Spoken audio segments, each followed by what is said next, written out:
Yang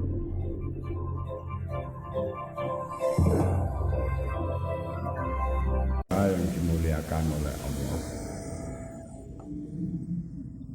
Kita kemarin belajar tentang infak dan zakat. Kita akan lanjutkan pada season yang kedua, tetapi bukan malam hari ini. Untuk itu, mari kita merenung kembali bahwa Allah Subhanahu wa Ta'ala tidak akan merubah keadaan satu kaum kalau kaum itu tidak mau merubah apa yang ada pada diri mereka sendiri. Karena Islam bukan mimpi, agama yang membolehkan mimpi-mimpi tinggi tanpa fakta itu tidak boleh.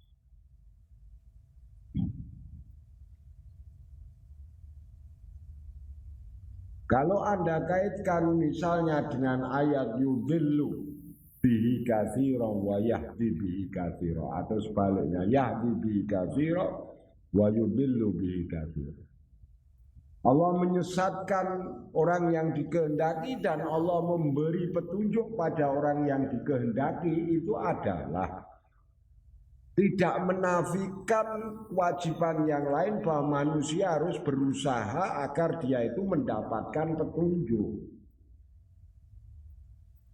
Ada usaha, ada pengorbanan, ada pemaksaan, ada pendidikan yang dipaksakan kepada orang tersebut, sehingga dengan begitu dia itu mendapat kemudahan di dalam beramal. Seorang yang ingin tenang jiwanya, dia melihat sahabatnya. Kok sahabatku ini tenang, lebih tenang dari saya, padahal segi materi sahabatku itu kalah. Satu, dia mau berpikir. Kedua, dia mau mencontoh karena dia punya tujuan, yaitu menggapai ketenangan. Dia melihat sahabatnya, loh kok sahabatnya ini aktif sekali sholat 5 waktu. Padahal saya dengar di Jumatan bahwa dengan mengingat Allah hatimu menjadi tenang. Ingat Allah yang pertama itu kan sholat.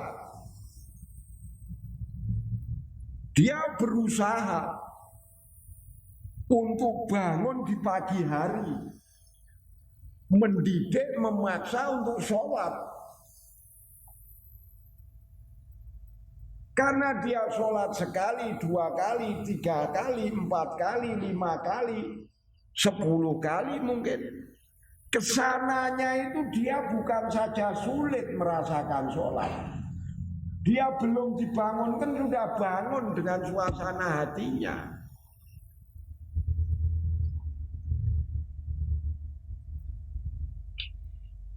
Pertama, kedua, ketiga perlu pengorbanan, perlu pemaksaan diri. Karena kebiasaan dia adalah lebih senang tidur daripada pagi-pagi keceh air. Tapi kemudian berubah, bukan keceh air, itu adalah wudhu. Nah, ini saya contohkan. Maka orang inilah yang dinamakan, dia mau faman ihtada fa innama yahtadi li nafsi. Siapa yang mau ambil petunjuk, maka petunjuk itu untuk dirinya sendiri.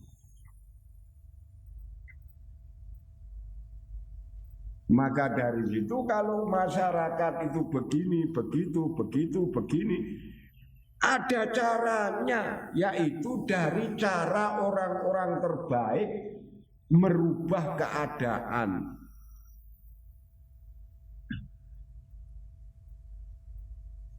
Gitu loh. Nah, itu nanti kaitannya dengan sirah.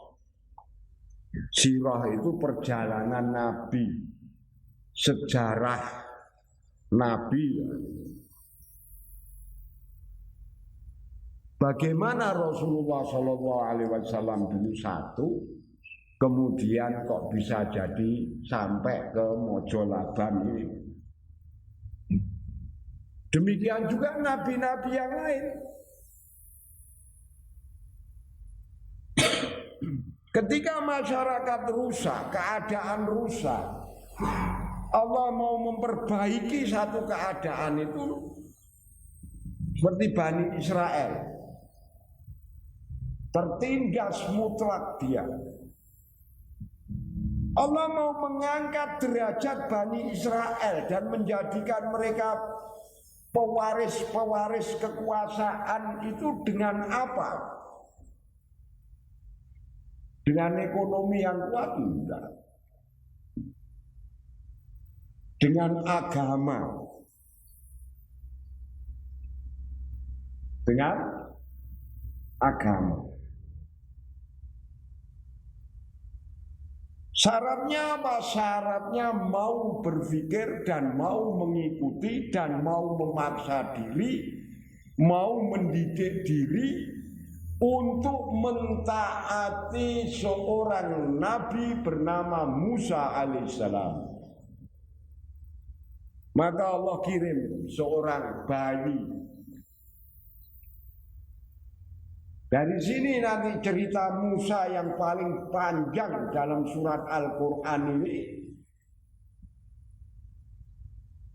terbuka rahasia bahwa Allah mau memperbaiki Bani Israel itu dengan agama. Karena agama ini membuat kesiapan seseorang. Pertama kejujurannya, kedua semangatnya, ketiga keinginan dia untuk sukses dari godaan-godaan. Coba kita lihat saja misalnya surat Al-Qasas. Mari sama-sama ya. Ini cara merubah Allah. Surat Al-Qasas itu surat ke-28.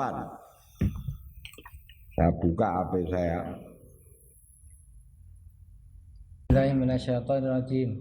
Inna fir'auna 'ala fil ardi wa ja'ala ahlaha syi'an yastad'ifu ta'ifatan minhum yudabbihu abna'ahum wa nastahyi nisa'ahum innahu kana minal mufsidin.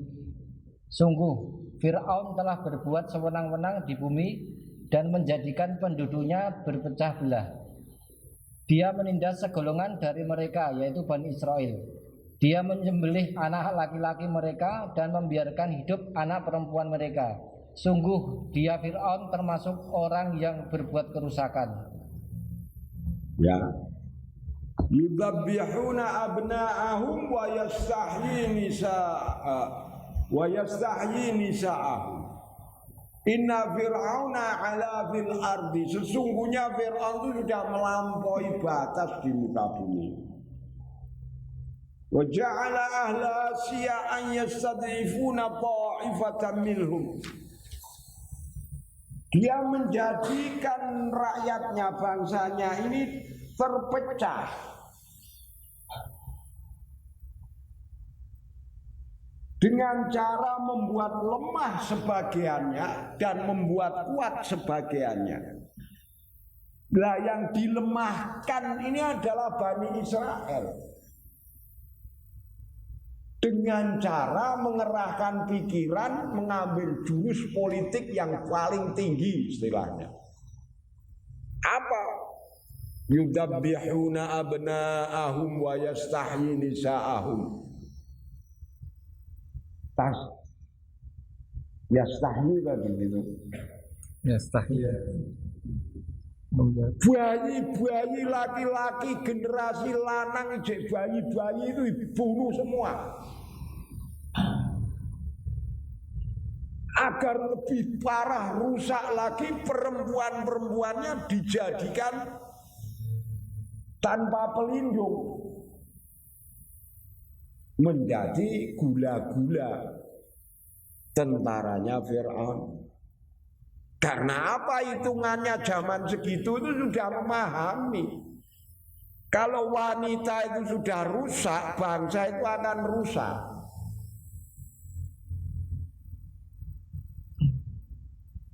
Jadi dalam rumah tangga itu kalau wedok ra genah, keluargane ra genah. Mula cari wong wedok genah. Nek ora genah yo dijak genah. Paham ini? Nggih. Wong wedok ora genah, kowe melu-melu. Kowe samsaya luwih ra genah meneh timbangan.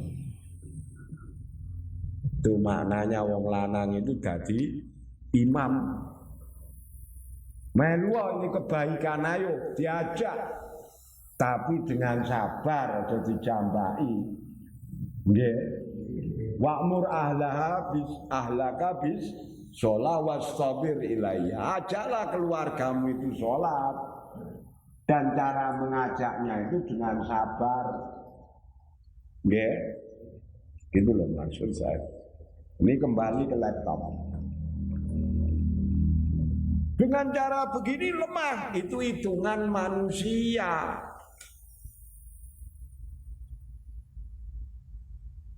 Hitungan politik manusia, Fir'aun, Haman, dan lain sebagainya itu memang ahli-ahli politik.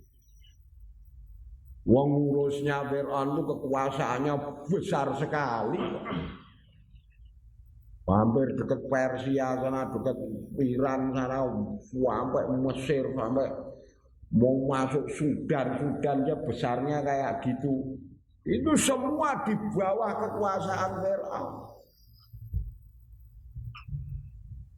Wah, Bani Israel ini memang biar tidak muncul disikat sama Fir'aun.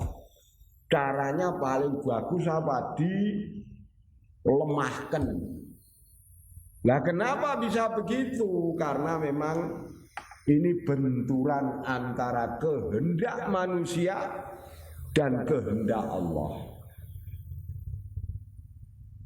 Ayat 5 menunjukkan, ayat 4 menunjukkan kehendak manusia, ayat 5 menunjukkan kehendak Allah. Nah, coba.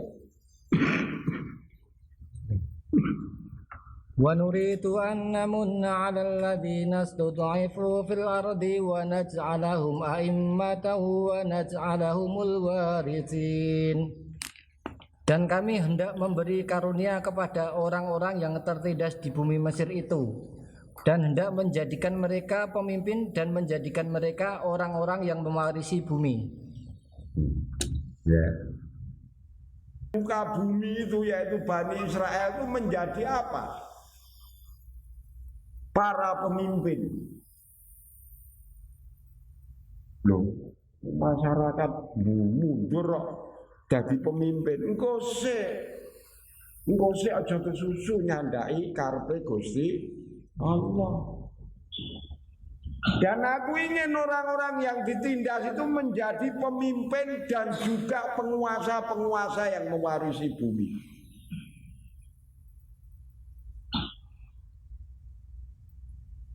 Caranya apa? Dengan agama.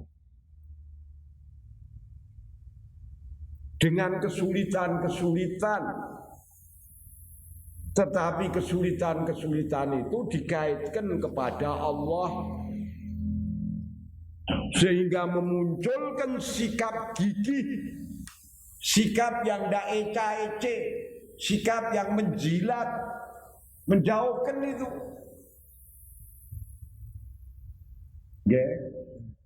Betul. Wong gene poso nek Islam salat 5 waktu ya poso ya zakat ya ngaji. Beda karo Islam ora salat, ora zakat, ora ngaji. Iki kata-kata sini penuh dengan jiwa yang kokoh. Leres mboten niki. Apa ada orang bar poso buka terus gelo? Nggak ada. Bahagia walaupun tidak punya uang. Nggih mboten. Sing gelo wong wis etok-etok poso itu biasanya ngerti aku poso lo. Keduman rokok sakler mokah, syukur gamu rokok sakler. Loh kan begitu loh saudara. Jadi kehendak Allah itu mau merubah satu kaum pun itu lewat agama. Bagaimana kalau lewat dunia itu ibaratnya uang gebok-gebok ini biar ekonominya kuat. Orang mau kuat ekonomi itu perlu mental.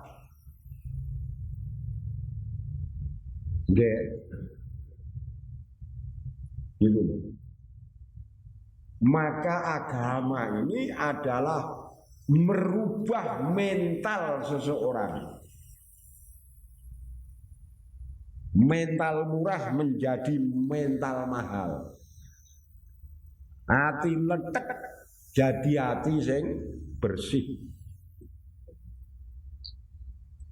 Gitu. Dengan cara bagaimana? Antum nanti bisa neruskan setiap baca surat Al-Baqarah, bagaimana mereka membuat untringan-untringan kepada Nabi Musa. Sebagian mengimani, sebagian mau iman tuh jajak nyang-nyangan sedemikian rupa. Diterangkan oleh Allah agar kita itu jangan kayak begitu.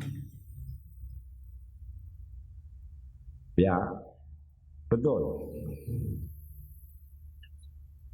Jadi kalau Quran itu bicara orang munafik bukan untuk melintengi orang kayak munafik apa orang. Awakku ki aja nganti kaya wong munafik. Wong fasik aja nganti aku kaya wong fasik. Wong kafir aja nganti aku kaya wong kafir. Jadi jatuhnya untuk kita asyifa mawa bisudur obat hati kita, jiwa kita alias apa? Mental kita.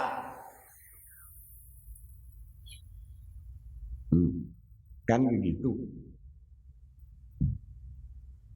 Tuh.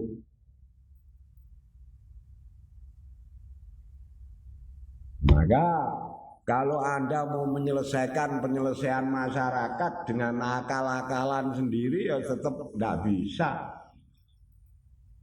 Pakailah sunnah Nabi. Kalau Anda baca Tarikh Ibnu Hisham misalnya, atau Al-Islam di Thariq, Islam di persimpangan jalan, ada itu bukunya. Itu kita melihat. Atau Munir Al-Qutban, Sirah Nabawi.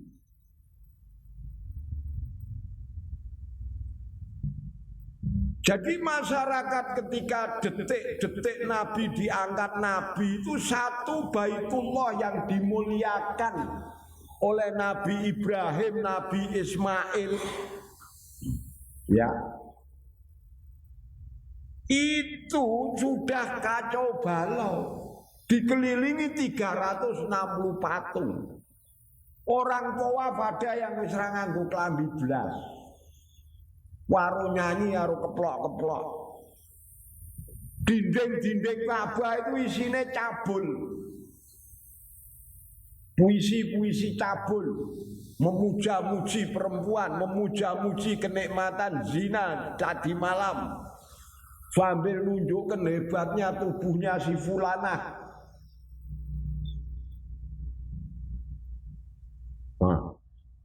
Fulanah maksudnya ada seorang perempuan gitu ya. Betul enggak? Kan jarang toh nama fulanah. Fulan karo fulanah. Nggih ta? Makan minumnya jorok, di batang di ora padha wae. Dan semua mereka itu gemar mengkonsumsi minuman keras. Mulai weker-wekeran terus, waduh, bacok-bacokan, rampok-merampok.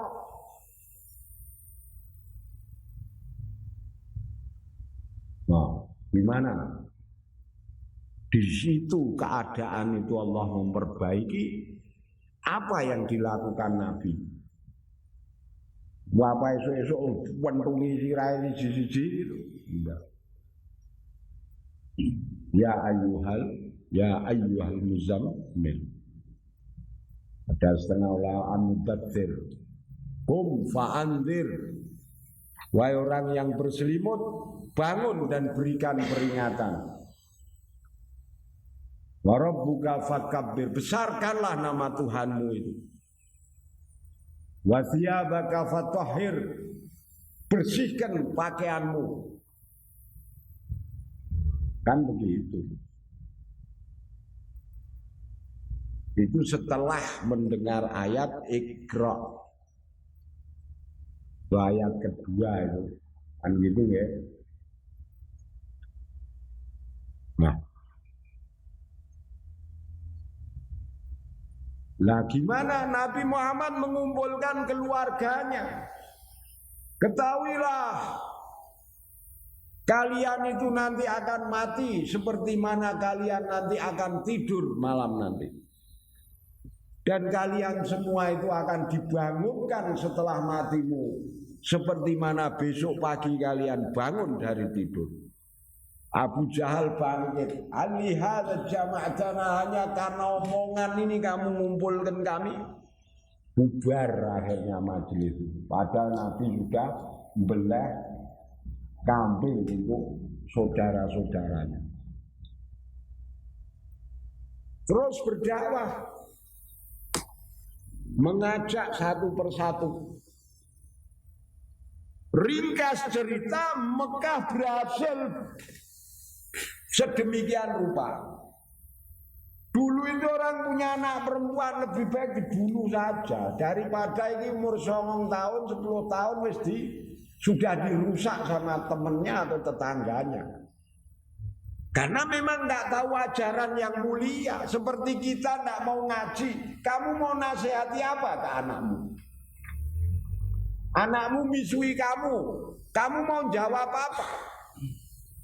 Tapi kalau kita ngaji, anak kecil kita sudah didik betul-betul. Karena apa? Jangan sampai ini kalau tidak saya didik, besarnya sampai misuh sama saya, apalagi ngeprok saya. Maka harus saya didik. Dari mana tahu mendidik? Dari Rasulullah Sallallahu Alaihi Wasallam. Betul tidak ini? Nggih.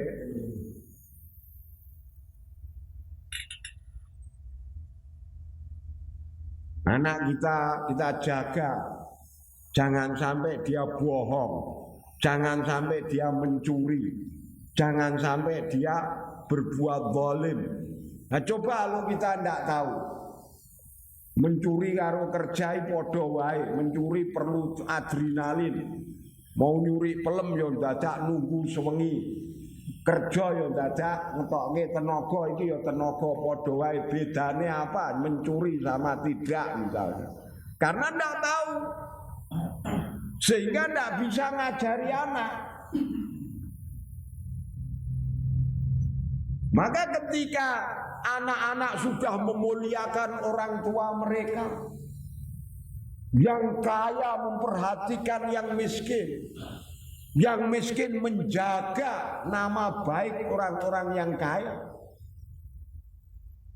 keadaan aman, santosa, tidak ada pertikaian, tidak ada pembunuhan, tidak ada perampokan, tidak ada perkosaan.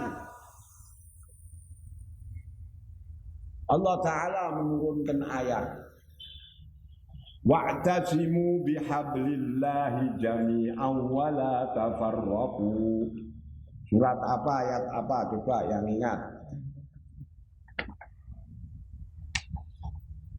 Kemarin umat apa, Al-Imran apa? Ya, Al-Imran 103. Coba dibaca Al-Imran 103. واعتصموا بحبل الله جميعا ولا تفرقوا واذكروا نعمة الله عليكم إذ كنتم أعداء فألف بين قلوبكم فأصبحتم بنعمته إخوانا وكنتم على شفا حفرة من النار فأنقذكم منها Kadzalika yubayyinullahu lakum ayatihi la'allakum tahtadun. Dan berpegang teguhlah kamu semuanya pada tali Allah, dan janganlah kamu bercerai-berai.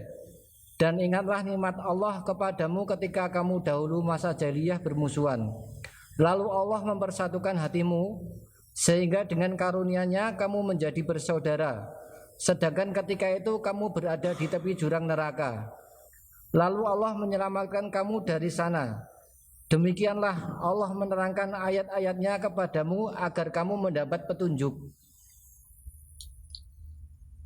Berpeganglah kamu kepada tali Allah.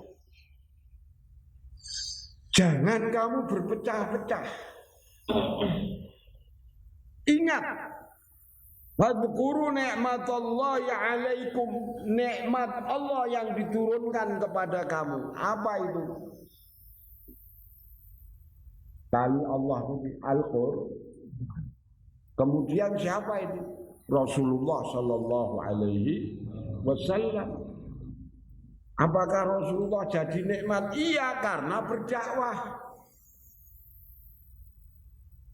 mengingatkan mereka, itu nikmat.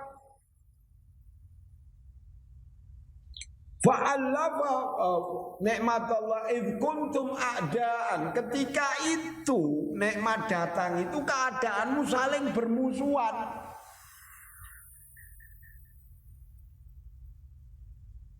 Kalau kemarin saya katakan apa? Persatuan meja judi, meja trotet. Orang mau trotet itu meja kecil gini, pendek, bumber. Itu buat ngeplek kayak kertu itu. Kalau jagongan dulu ada kematian, ada mantenan tahun 70 itu sering itu. Wah, berikut kabarnya, gimana kabarnya? Wah, sekarang berhahahi, duduk bareng ngetoknya apa itu? Modal untuk judinya. Bironani. Tahun 70 ya, det 1 saji. Terus rupiah itu diaji. Wah, bareng wis ngocok kartu mulai greng-greng, saling jatuh menjatuhkan. Wah, terus lama-lama makin malam setane makin ngumpuk lah, mulai pisuan. Wah, kan warung menteleng-menteleng.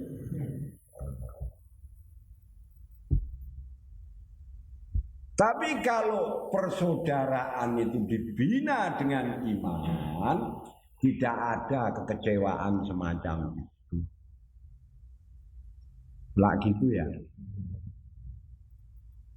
Maka kamu menjadi seperti bersaudara. Lah kenapa kok bersaudara? Caranya apa? Yadlu alaihim ayatina wa yuzakkihim.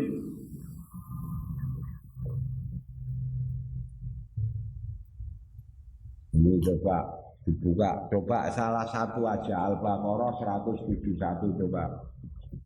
Ma arsalna fikum rasulam minkum yatlu alaikum ayatina wa yuzakkikum wa yuallimukumul kitaba wal hikmah wa yuallimukum ma lam takunu ta'lamun. Sebagaimana kami telah mengutus kepadamu seorang rasul, yaitu Muhammad, dari kalangan kamu, yang membacakan ayat-ayat kami, menyucikan kamu dan mengajarkan kepadamu kitab Al-Quran dan hikmah, yaitu sunnah, serta mengajarkan apa yang belum kamu ketahui. Nah, arsalna fikum rasulam minkum yatlu alaikum ayatina wa yuzakkikum. Seperti mana kalian tahu, aku turunkan seorang rasul di antara kalian dari golongan kalian, bukan dari jin dan setan, iblis dan lain, bukan. Seorang utusan, yaitu Muhammad sallallahu alaihi wasallam, yang membacakan kepada kalian ayat-ayat kami,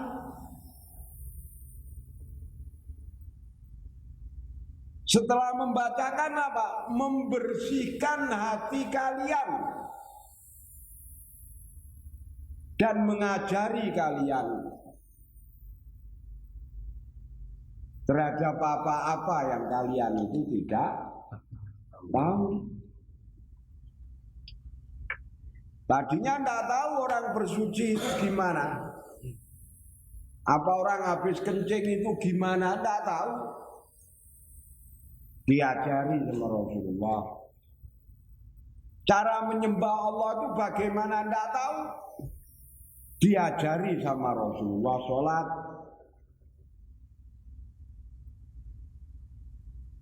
Itu. Ya.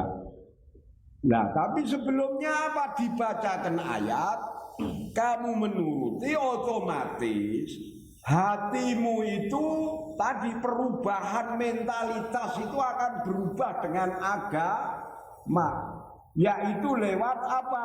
Sifat-sifat yang tidak baik diganti dengan sifat-sifat yang baik. Yang tadinya bakhil jadi sifat pemberi, didorong pahala orang-orang yang suka memberi, fadilah orang-orang yang suka memberi. Orang yang sibuk dunia diingatkan, wailul likulli humazatil lumazah alladzi jama'a malan wa 'addadah. Celaka kamu, kan gitu. Alhaqumut takatsur hatta zurtumul maqabir. Kaget orang baca itu. Wah, iya ya. Asik saya dengan dunia. Percaya sama saya percaya sama Tuhan, tapi menyembahnya gimana saya tidak tahu. Diajari sama Rasulullah. Jadi hati dulu. Maka agama itu pada sifat dulu. Kalau kita pinter dalil, pinter logika, pinter usulul hadis, tapi kalau hati bosok ya percuma. Lebih parah lagi, pinter dalil hatinya tidak tertolong. Orang lain terharu, orang lain taat, orang lain berubah, dirinya sendiri tidak mampu berubah. Wah, ini celaka lagi. Maka pada sifat, karena tidak semua orang itu pinter ngomong, gitu loh. Alias pada mentalitas. Jadi mentalitas yang buruk itu diganti dengan yang baik, itu namanya tazkiyah. Zakat. Jadi perubahan manusia itu bisa baik, bisa hijrah, bisa ini kalau hatinya itu sudah lurus. Hati itu kalau baik, semuanya baik. Ning nek hati itu wis bosok, semuanya bosok. Maka hati ini lahan pertama perubahan pada seseorang. Kalau dia mau merubah, maka dia harus merubah kebiasaan, merubah hatinya sendiri. Baru dia bisa berubah.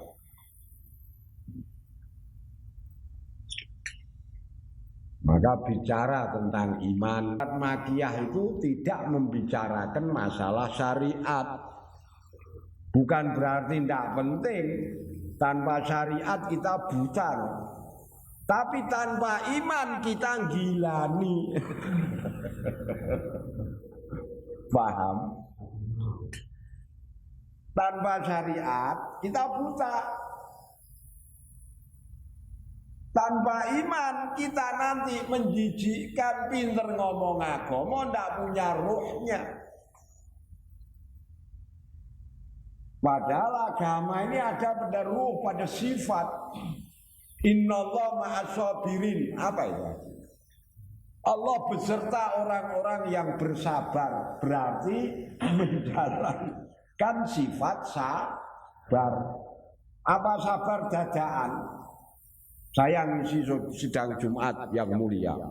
Mari kita bersabar, terus semua sabar. Tidak bisa. Sidang Jumat yang mulia, mari kita membunuh sifat bakhil. Apa terus semua jadi lomo? Tidak mungkin. Semua dengan menahan diri, menekan diri, mendidik diri menuju nasihat tadi, yaitu marilah kita sabar. Bisa titik tambah lagi, tambah lagi, tambah lagi. Jadi orang yang sabar. Maka wa kuntum ala safa hufratin minan nar fa'alqadakum minha. Kamu itu tadinya di tepi jurang api neraka, kemudian aku tolong. Itu apa? Karena penduduk Mekah inilah orang-orang yang mau mentaati Rasulullah Sallallahu Alaihi Wasallam, taatnya kepada Nabiullah Muhammad Sallallahu Alaihi Wasallam. Betul tidak ini? Jangan sedikit sing ngomong betul, jangan cuma ngomong loro. Betul krungune di situ wah iki sing ngrungokke wong telu. Betul ndak itu? Nah, ketok wong 2000.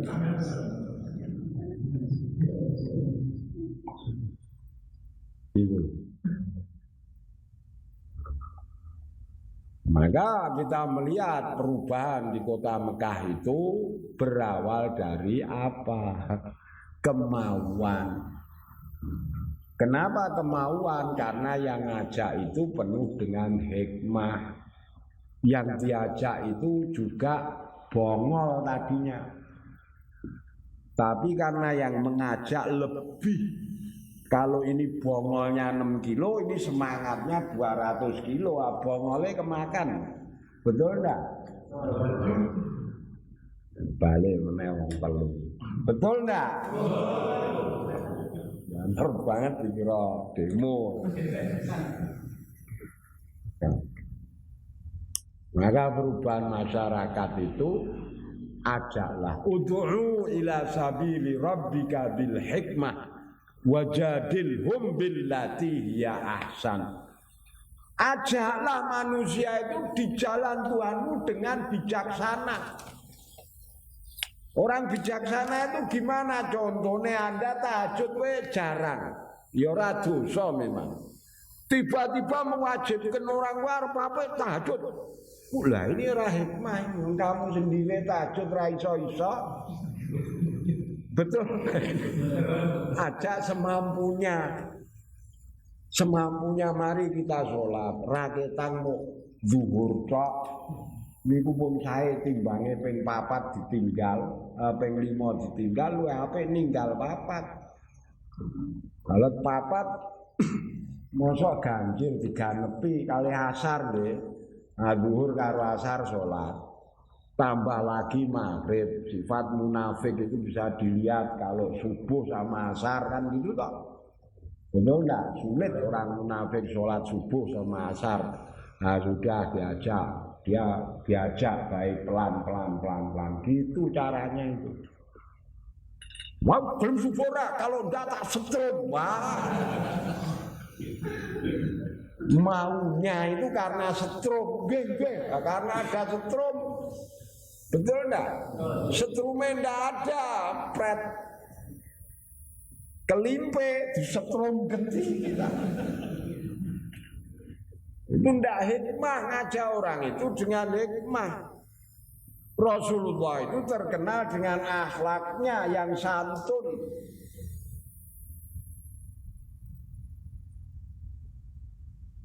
Nanti kita lanjutkan ini session ini bahwa perubahan masyarakat yang kita inginkan itu pertama kita juga niatkan untuk merubah diri kita, kemudian mengajak masyarakat dengan baik dengan hikmah.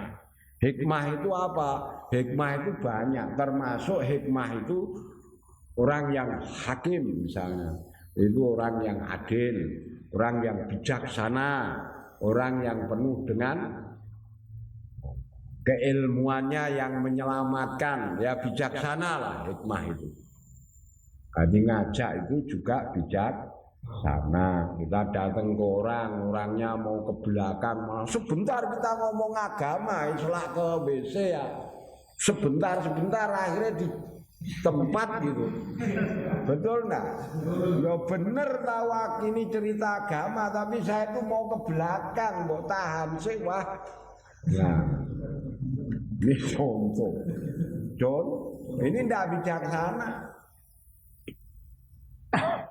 Maka dari sini bapak-bapak saudara-saudara yang dimuliakan oleh Allah, sirah nabawi itu adalah ilmu menyingkap sebuah kejayaan. Napak tilase Kanjeng Nabi pripun itu ada di sirah nabawi. Kemudian hasil dakwahnya Nabi itu siapa? Para sahabat. Gitu loh. Caranya kok bisa begitulah, terungkap semua. Tidak bertentangan dengan firman-firman yang ada itu. Maka dari itu kalau kita berkeinginan masyarakat berubah, mari kita merubah diri. Pertama ngaji yang sregep lagi. Kedua mengajak teman-teman kita ikut ngaji. Kemudian kita juga harus mau mendatangi teman-teman kita yang dulu terputus untuk diberi perkabaran pentingnya persiapan hidup setelah mati.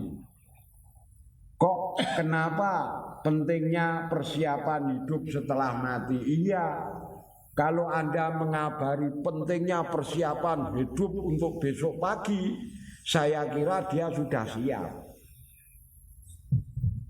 Nggih, mboten. Besok hari Rebo saya harus cari uang, kabeh semua gitu.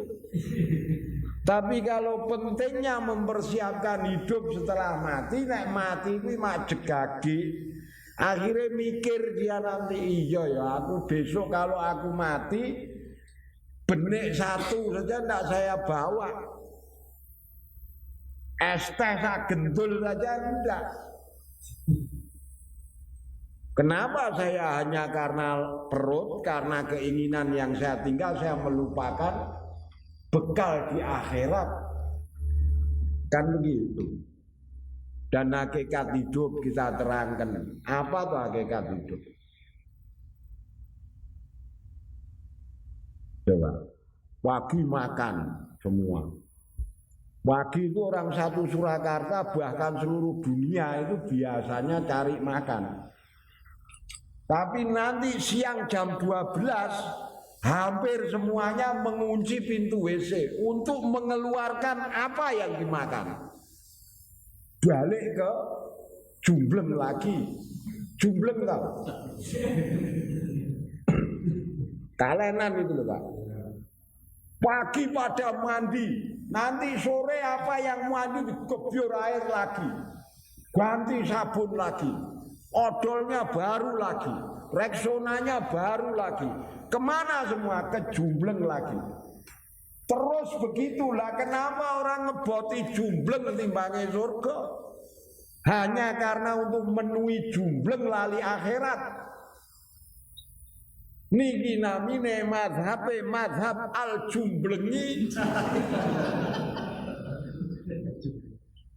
Dunia mau turuti renente haram Ustaz, enggak, kamu makan juga pakai uang kok haram.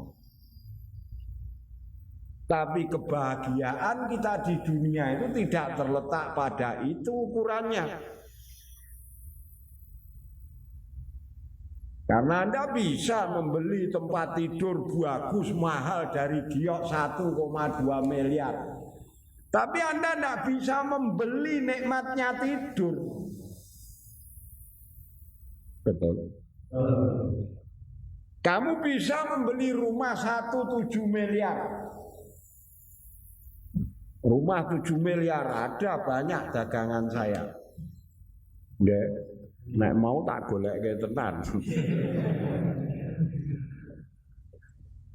Tapi kamu tidak bisa membeli kebahagiaan di dalam rumah. Kamu bisa makan semuanya, tapi kamu tidak bisa membeli garansi kesehatan. Karena bukan letak itu. Orang nikmat tidur itu ketika jiwanya nikmat. Jiwanya tidak nikmat, tidurnya kelisian.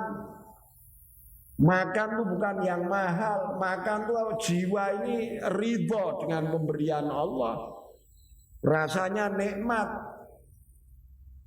Betul enggak? Lah jiwa ini berarti jangan kamu ukur dengan materi.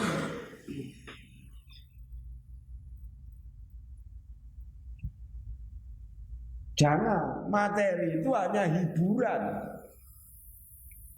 Allah yang bikin itu, seneng materi itu.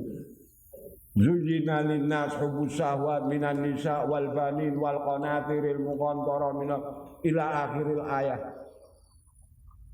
Aku hiasi manusia itu seneng syahwat, seneng anak-anaknya, seneng pada harta, pada tunggangan-tunggangan, itu sudah dari Allah.